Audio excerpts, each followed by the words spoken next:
Well, good morning, everyone. My name is MightyStream, and today is August the 24th. I'm looking forward to doing your Just for Today in a meditation. I'm brought to you by Hope Through Navigation, and this is our Hood Recovery Services. You can reach me at recoveryofhope21@gmail.com. I hope to see you in my inbox.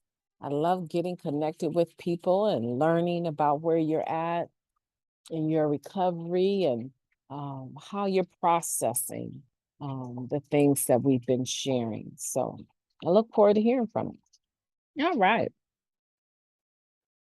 Okay. Seeking God's will, August 24th. We learn to be careful of praying for a specific thing. Basic text, page 46.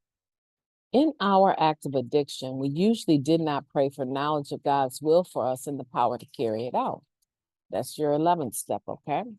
On the contrary, most of our prayers were for God to get us out of the mess we had made for ourselves. We expected miracles on demand. That kind of thinking and praying changes when we begin practicing the 11th step. The only way out of the trouble we have made for ourselves is through surrender to a power greater than ourselves.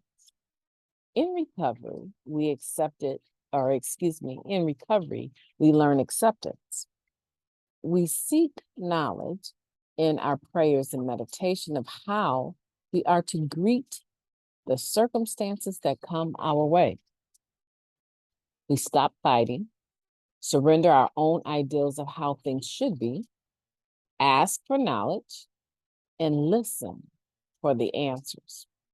The answers usually won't come in a flash of white light accompanied by a droll rhyme.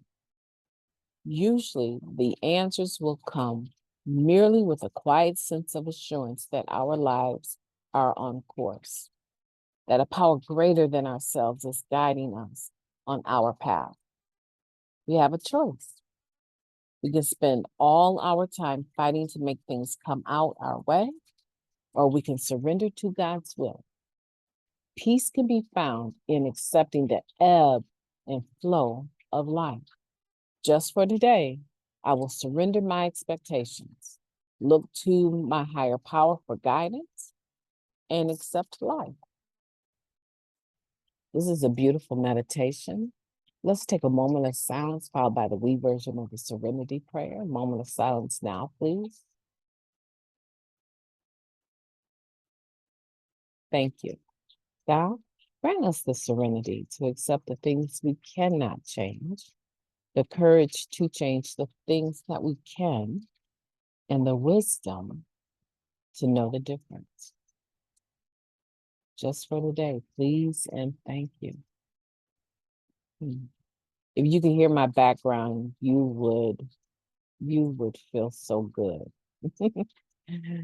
I have a very large fish tank in my living room. And I have two filters, and both filters are pouring water so quickly. And the tank needs to be filled again. So as it's pouring this water in, there's this sound of like trickling water or of a spring going over rocks or something. It's a very soothing sound. And just as I was saying that prayer, it was very comforting, very comforting. Well, good morning to you. Okay. Seeking God's will, we learn to be careful about praying for those particular things. Why is that, right? Because now we're talking about the 11th step. We're praying for the knowledge of God's will and the power to carry it out. We are really talking about now that we're not at the third step, right? Where we're turning our will and our life over to the care of God as we understood them. There's been some work between 3 and 11. There's been a lot of work in between those two steps. So now by the time we get to the 11th step, we are connected to the proper juice in such a way that there's very little that we undertake that we are not in conscious contact with God, right? That we're not through prayer and meditation understanding what God's will is for us. So there's really not that urgency anymore to itemize to God, this is what I need and this is what I want. And when that does happen, that's okay, right? I'm not saying that we don't need to be precise about what we desire. I'm not saying that. In fact, just our meditation the other day talked about being able to uh, have expectations and plans for the future, right? So I'm not talking about that. I'm talking about this intricate this God hole in us has become filled and it's not empty anymore. We're pretty full spiritually, right? And we're pretty aware spiritually now at this point. And when we're communing and doing prayer and meditation with our higher power, right? We're not as needy and demanding.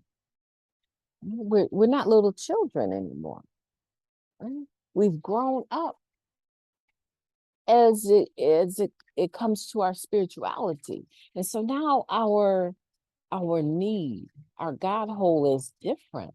Like I don't want to do something if it's not God's will for me. I don't even want to participate in that, because what happens when it's not God's will, right? Is that now it's my will or it's the will of someone else.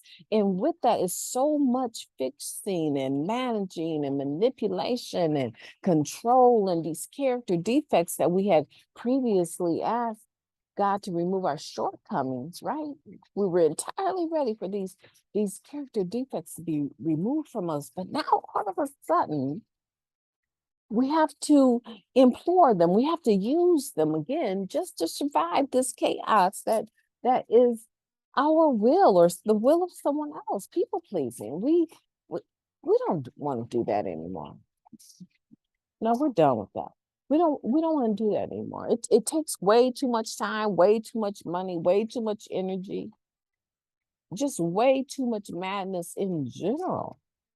We don't want to do that anymore. We're at the stage where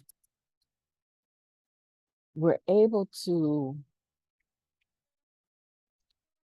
have some acceptance. That's everything that's in front of us is not necessarily for us. That we do actually have the opportunity to make some choices today. Yesterday we talked about decision making, improving our game on that, right? Our skill, our decision making game has stepped up, right? Improving that, the ability to take everything into consideration, including our core values, and make healthier decisions. Right? So today, we learned that just because something is laid before me and it looks so wonderful, it may not necessarily be for me. Let me pray about that. Right? Let me pray about that. And I find that when people are so pushy and so urgent with what their needs are, what they're demanding of you, and you can't have room to breathe, you can't have space to think it out, you can't have space to pray and meditate it out, that should give me pause. What's so urgent about this? Is someone's life at stake? Is there a contract that's about to be lost? Is there some huge loss? Right? You mean I can't have 24 hours? Like, why? Why? So now with this acceptance is that I'm learning that who I am today is deeply enmeshed with my higher power and the spirit of recovery, the practicality of living life on its own terms, and the spirituality that should come with that is now so intertwined that they cannot easily be pulled apart. That bond cannot easily be broken because now I am not the same person that came through the doors just trying to get a day clean, right? I have a lot of clarity today. My eyes are wide open today. My senses are intact today.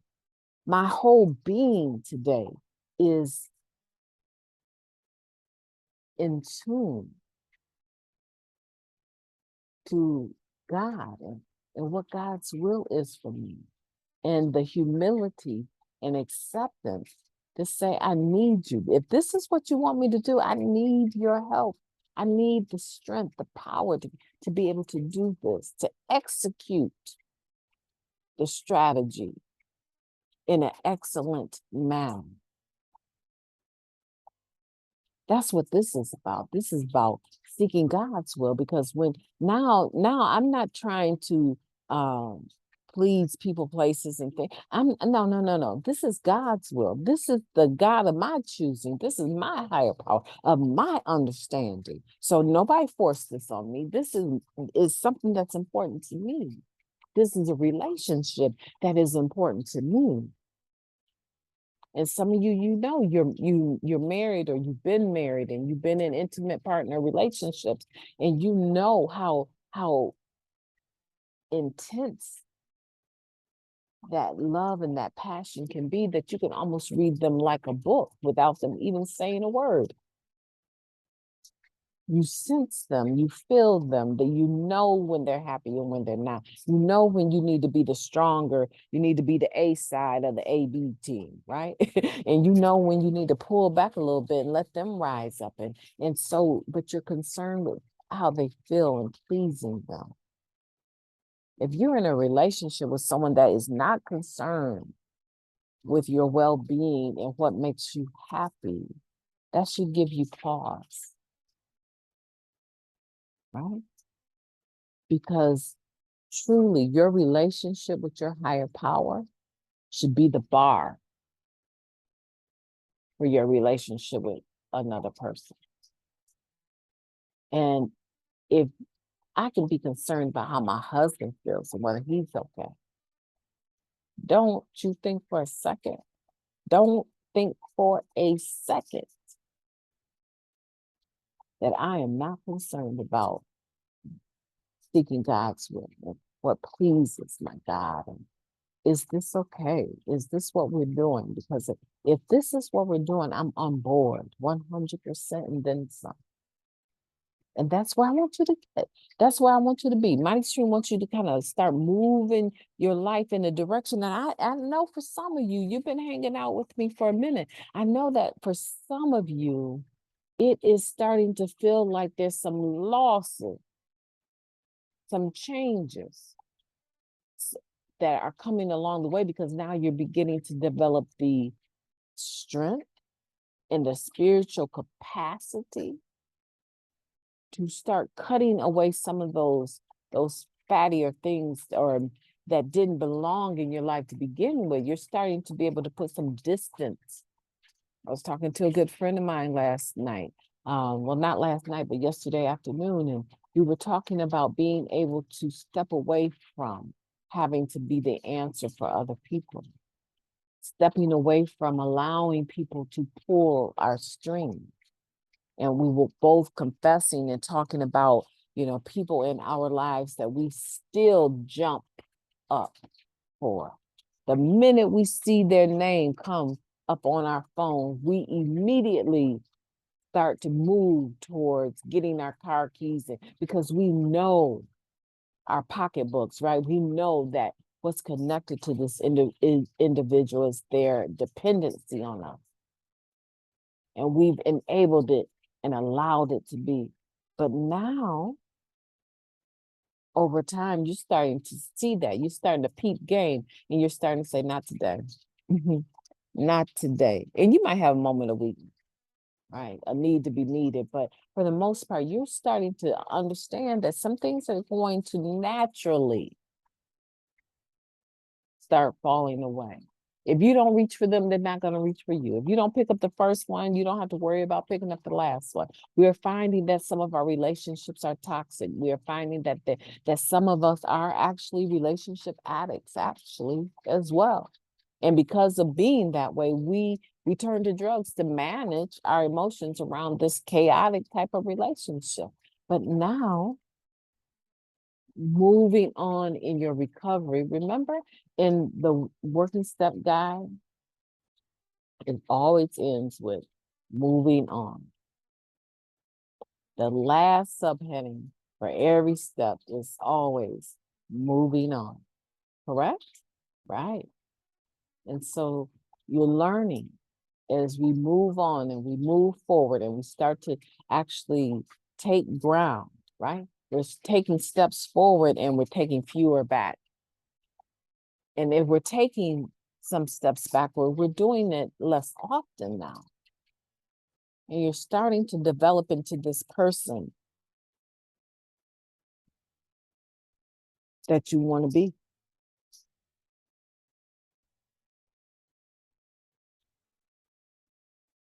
Isn't that a beautiful thing?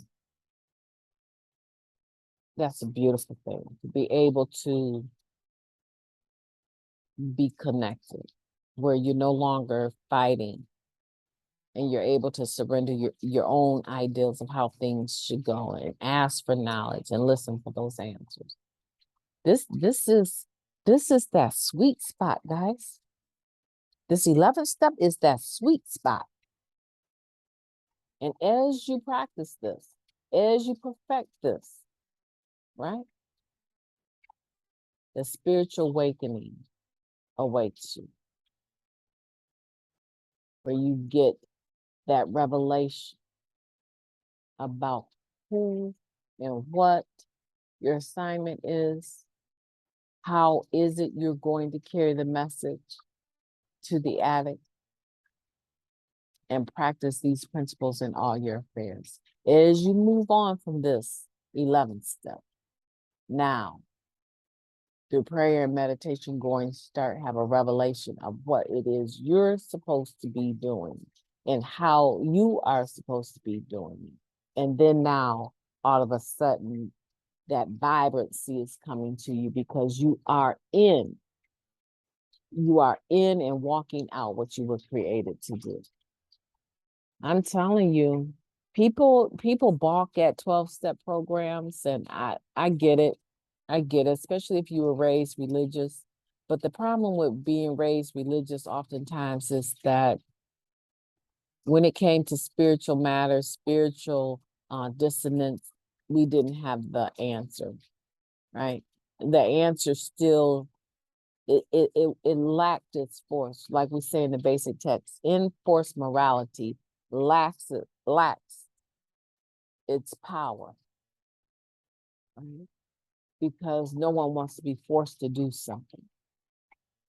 But I'm telling you, if you take this program, and this program is good for people that aren't even addicts, right? Right. If you take this program and you apply the principles, the spiritual principles in all your affairs, you are going to start living a life that is so spiritually sweet and exciting that it will, I dare to say, if you pour your whole self in, it will surpass what you understood religion to ever be. Because now you have that missing link, you have that key. And you will find that your spirituality is something that goes with you wherever you go because it's who you are. It's not something that is given to you by rote or showing up or reading a holy book of some sort or having enforced morality rules and guidelines about what the doctrine is. No, this spirituality is something that goes with you wherever you are because it's who you are. And you will also find that regardless to who you're dealing with, what doctrine or belief they have, what religion they are, you will find yourself I want to almost say naturally, but some kind of way I feel like supernaturally, right? Powerful, right? And you will find yourself able to be tolerant without condoning wrong behavior, but you will find yourself to be able to be tolerant and accepting and welcoming and warming and attracting, right? Not promoting, but attracting various types of people. Because, as we say, the broader the base, the higher point of freedom. Right? In physics, that's true, right? The broader the area space, the space of that area, right? The broader it is, as you go in at about a 40, 35 degree angle, as you go in and start to peak out, you have a higher peak because what? Your base is broader. You're coming in from a further distance to meet up in the middle. And that's why we say that. So the more that you learn to embrace and take into your spiritual arms of love, the higher the point of freedom. An example of that, I never thought in a million years I would live in a whole society for a period of time that knew absolutely nothing about Christianity or very little, where the Christians were like 1 or 2% of the society, rather than coming from the US where it's the dominant religion. I never thought I'd be in a situation where the people around me, the way they worship, their traditional mannerisms that involve their worship were broadcasting their prayers at 6 in the morning on big PA systems where whole communities were you could hear it from wherever you were. You could hear it from your bed, even if your windows were closed, right? That was such a common faith that they could broadcast it on a PA system that went for miles and it would be okay. And I had to remember, you're not in the USA. I never thought that would be my daily life of encountering, as I'm out walking and about encountering women that are fully covered with, you can barely see their eyes, black garb everywhere. It just looked like black umbrellas moving through a community because of their faith. And it was what you saw the minute you left your home, that was what you saw. I never thought that I could be in an atmosphere that was so opposite me and be okay.